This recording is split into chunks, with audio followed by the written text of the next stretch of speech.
Assalamualaikum. Okey, hari ini saya akan teruskan tutorial yang seterusnya untuk pengisian dimensi di dalam Hermes. Okey, sebelum itu ada soalan daripada rakan-rakan yang bertanyakan bagaimana cara mengisi untuk kata kerja yang tidak terdapat di dalam Hermes. Okey, sebagai contoh, contohnya seperti ini. Di dalam words yang diberikan, kata kerja untuk menyokong tidak terdapat di dalam Hermes. Jadi, kita boleh pilih kepada... sebelum tu saya besarkan dahulu. Disebabkan kata kerja menyokong tidak terdapat di dalam Hermes, jadi kita boleh pilih lain-lain. Setelah kita pilih lain-lain, maka perkataan ini kita type. Menyokong. Setelah itu barulah kita copy paste objek dan juga hasil. Setelah siap, kita save. Kita tekan butang simpan.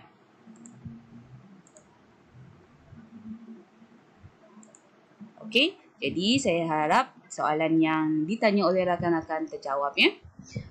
Seterusnya kita pergi kepada dimensi. Seperti yang saya janjikan, tutorial hari ini adalah berkaitan dengan dimensi. Dimensi hanya ada 3 dimensi yang perlu diisi. Seperti yang kita ambil maklum, sekiranya ini pertama kali rakan-rakan mengisi bahagian dimensi, maka ruangan ini tidak akan ada. Jadi, kawan-kawan perlu klik tambah. Di sini akan ada butang tambah. Tetapi ini butang kemas kini kerana saya telah mengisi dimensi yang ada di sini. Jadi, sekiranya rakan-rakan belum, butang kemas kini ini akan keluar kepada butang tambah. Rakan-rakan just klik butang tambah tersebut. Jadi, dalam dimensi ada 3 perkara seperti yang terdapat di dalam words yang diberikan oleh pihak PPT. Seperti ini. Dia ada 3. 1, bilangan murid yang dipertanggungjawabkan bagi setiap kelas dan mata pelajaran. 2, mata pelajaran masa PDP mengikut surat perkara ikhtisas yang sedang berkuasa dan juga kelab dan persatuan. Jadi 3 dimensi ini rakan-rakan perlu tahu bahawa rakan-rakan perlu menyatakan kelas dan bilangan murid bagi setiap kelas yang diajar. Kemudian untuk masa PDP, nyatakan bilangan waktu yang diperuntukkan mengikut kelas mata pelajaran dan kelab dan persatuan, namakan kelab dan persatuan yang diikuti di sekolah. Saya beri contoh seperti yang telah saya isi. Saya besarkan dahulu. Seperti ini. Untuk bahagian ini, rakan-rakan perlu pilih lain-lain. Setelah pilih lain, rakan-rakan copy bahagian ini tadi dan paste ke bahagian ini. Setelah itu, rakan-rakan bolehlah nyatakan bilangan kelas yang diajar. Sekiranya rakan-rakan mempunyai kelas untuk tahun 1 ada 2 kelas, maka rakan-rakan hanya letak 1 biru ataupun 1 kuning dengan jumlah kedua-dua kelas. Sebagai contoh, sekiranya saya ada mengajar 1 biru dan 1 kuning.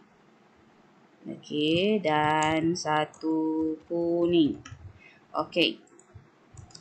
Jadi, saya letak jumlah pelajar di sini seramai 66 orang. Kalau rakan-rakan tidak mahu meletak nama kelas, boleh juga letak sebagai tahun 1. Tahun 1, 66 orang.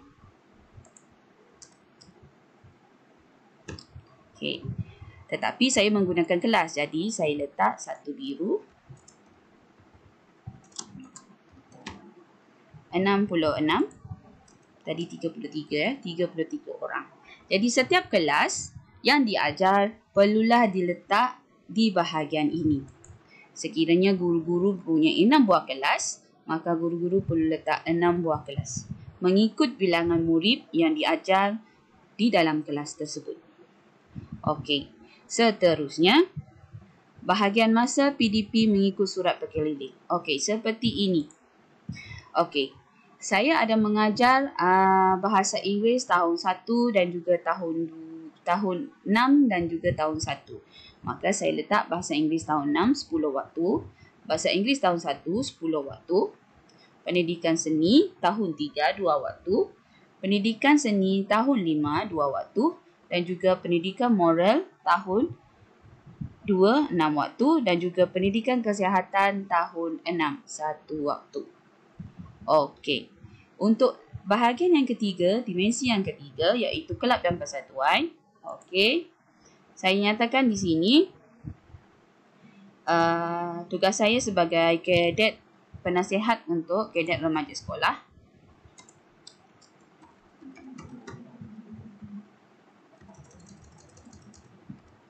Okey, saya letak sini tunas kadet remaja sekolah. Okey, dan juga penasihat kepada Persatuan Bahasa Inggeris. Jadi ada 2 sahaja di sini. Okey, setelah siap isi, okey, saya kecilkan balik.